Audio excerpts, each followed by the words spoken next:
What's good, folks? It's Warframe coming at you with a new video. Here to give you my top 10 must-have Warframes and also break down why they deserve to be in your top 10 list of frames to have ready at your disposal.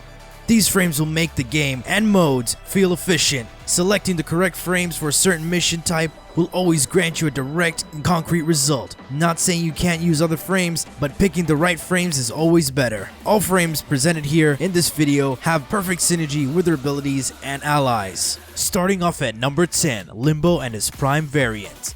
Very easy to get early on in game and notoriously known as the infamous troll frame, but don't let those brain dead players ruin the frame for you. He is the master of CC, protecting friendlies from harm and trapping enemies in the rift plane. By pressing shift you can freely move in and out of the rift plane, granting you immunity to anything except nullifiers, of course. While in his rift plane, you slowly replenish your energy. By pressing shift you also leave a portal into the rift plane for your allies to go through if they need. If they missed it, you can simply cast your 1 to put them there, but he is mostly used for his 4 and 2. His 4 creates a sphere that bridges between the material and rift planes. This sphere gradually shrinks but can be recasted. Its circumference and shrink rate can be maintained with duration and range mods. His 2 allows enemies to be frozen in the rift plane, giving you free reign over them. His 1 banishes targets into the rift plane, great for taking key opponents out of play or saving allies. His 3 surges all banished enemies in range. Killing enemies with your 3 will spread the banish effect to nearby enemies. Surged enemies that leave the plane will cause an AoE banishment. His kit can be confusing, but once you get used to him, he is the best for mobile defense missions, excavation, kuva farming, rescue, and sortie defense. Number 9. Trinity and her prime variant. What can I say? The best support in the game. She can heal it all, from HP and energy. In groups that need energy to maintain a massive kill uptime, Trinity is spam 2 to win. She may be easy to play, but timing is everything. Another frame with great abilities. Her 1 CCs a target and damaging it will heal your HP. Her 2, being one of the most needed ability, replenishes energy to you and allies. It becomes helpful with the help of its augment, granting you and allies overshields. Her 3 links to nearby enemies and grants Trinity 75% damage reduction and status immunity. Her 4 nano boost, blessing, heals you and allies' HP and shields and grants 75% damage resistance. This frame is pretty much needed in a lot of group content. Number 8. Volt and his prime variant. Talk about a must-have frame early game. If you do start Warframe, get Volt over any frame provided for you, as he will be useful from start to finish. A frame that is pretty much useful in most game modes. He is a support, DPS, and utility frame. His 1 is good CC and okay damage ability. His 2 turns him into the Flash, boosting your movement speed, attack speed, and reload speed. Granting a boost to these 3 things is also a huge DPS increase and also providing a quick getaway and perfect for in and out missions like capture, sabotage, rescue, exterminate, and assassinate. His 3 deploys a shield, which practically blocks any incoming projectile, and when you shoot through the shield, all shots will gain 50% electric damage and 200% critical damage, hence why he is meta for Eidolons. His 4 sends a wave of electricity damaging and CCing enemies, which makes him a meta pick in Elite Sanctuary Onslaught.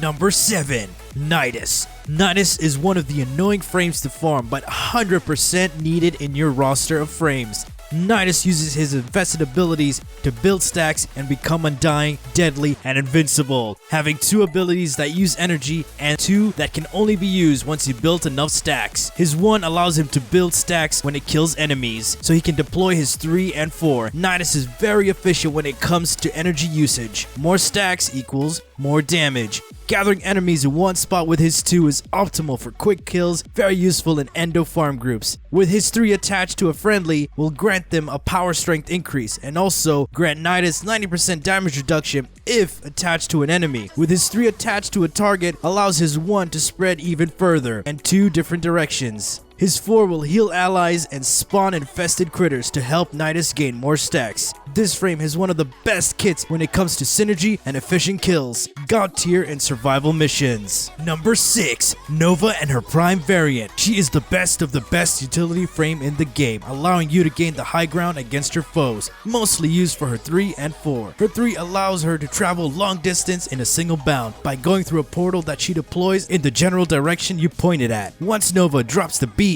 oh, let's break it down! She releases a wave that manipulates the speed of enemies, with your power strength being at 140% or over will slow them down, and having negative power strength will speed up the enemies, which gives her the 2 nicknames, Speedva and Slova. Enemies affected by this ability also take 200% extra damage, which isn't affected by power strength. Slova is more of a defensive build, helping you keep the enemies away and dead. Good in mobile defense, rescue, hijack, bounties, and sometimes assassination. Speedva is the offensive build, where you need the enemies to get to you as fast as possible and kill them efficiently. Good in endless defense missions and survival resource farm. Number 5. Mesa.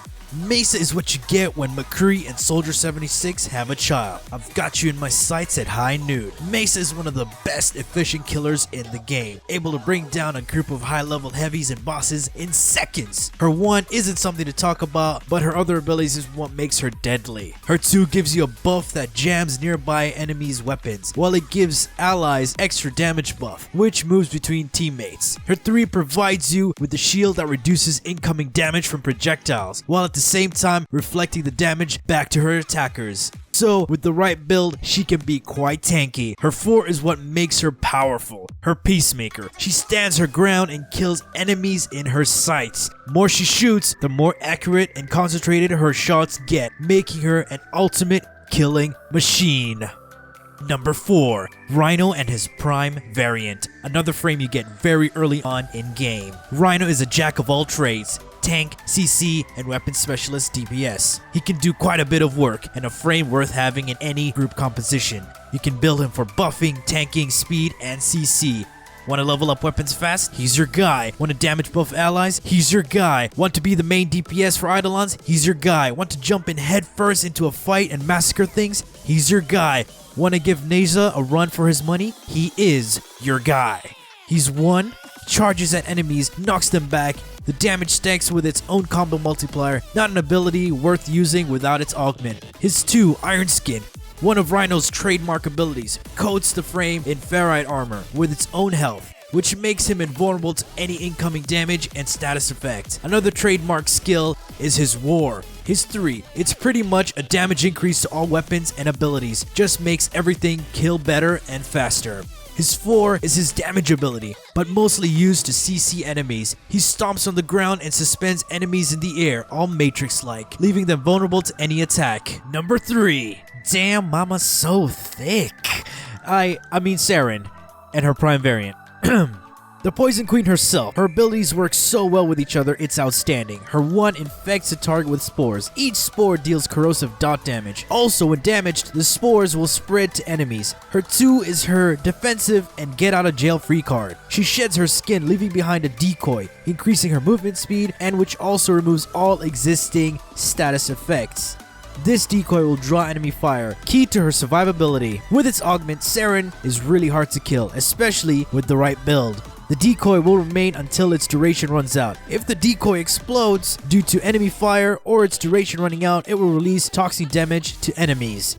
Her 3, Toxic Lash, is basically a damage buff to her weapons, giving every weapon toxic damage. Attacks with her Toxic Lash will burst all spores on infected enemies on hit and spread them to nearby enemies. But this ability adds more to melee attacks, so enjoy hacking and slashing. Her 4, her ultimate, Miasma. Saren pollutes the atmosphere, dealing viral damage to enemies, which staggers them in the process. Enemies affected by spores, killed by Miasma, will spread the spores rapidly to enemies, dealing even more damage, giving her an ultimate kill combo. Start by activating your 3, pop your spores on a target, shoot them, and then press 4. Absolute genocide. Unbelievable synergy with her abilities, earning her the title of Queen. Number 2, NEKROS and his prime variant, the edgelord himself. I did make a video of him. it will be in the description below. But for the sake of this video, I will tell you why he is worth your time. He is a must-have frame if you want to do long survival runs, resource, or mod farming. His first ability isn't anything worthwhile, but it's good to disrupt annoying enemies like those douchebags with tower shields. His 1 literally knocks enemies back and staggers them. His 2 is somehow a defensive and offensive ability all at once. While you cast your Terrify, it puts enemies in a state of panic as they fumble and run for their lives, during which they will have a percentage of their armor stripped. His 3 is what people need Nekros more for. His 3 makes corpses around you drop additional loot. More body parts equals more loot, but his ability is better used with its augment. His 4 resurrects fallen enemies to fight by your side, but just like his 3, it's better used with an augment, where each resurrected foe will grant you a percentage to damage reduction. This frame is pretty much undying with the right build and weapons. And finally, our top pick, here at number 1, Loki at his prime variant. He is the prime example of a solo frame that can do it all. Literally, 90% of all the game's content can be done with this frame right here. The master of trickery himself, Loki, is primarily a stealth frame, but with the right build and weapons, gives him the upper hand in defending and attacking. And another thing that makes him so good is that he doesn't need any power strength mods to make him do what he does. His 1 deploys a copy of himself, drawing enemy fire, and if deployed in the right spot, you can use your 3 to swap places with that decoy to get to hard to reach places in an instant. His 3 also swaps position with an enemy, confusing them in the process. His 2 camouflages him, becoming invisible to the enemies. Simple as that, making it easy to approach them as they are vulnerable to finishers. But firing with a loud weapon will reveal your position, that's why never go anywhere without the hushed invisibility augment. No matter what build, always take this. His 4 sends a wave of energy that disarms enemies' guns and make them resort to melee combat. By utilizing this ability with your decoy, you can draw enemies in a concentrated area and kill them. Best weapon combo is the Zakti and Glaive, and primary of your choice, but mostly use the dual wield combo. He can do it all, from interception, defense, rescue, mobile defense, assassinate, bounties, and of course, spy missions. The ultimate jack of all trades. Alright folks, I hope you've enjoyed this video, and if you did, be sure to hit that like button, share, and subscribe. And as always, peace.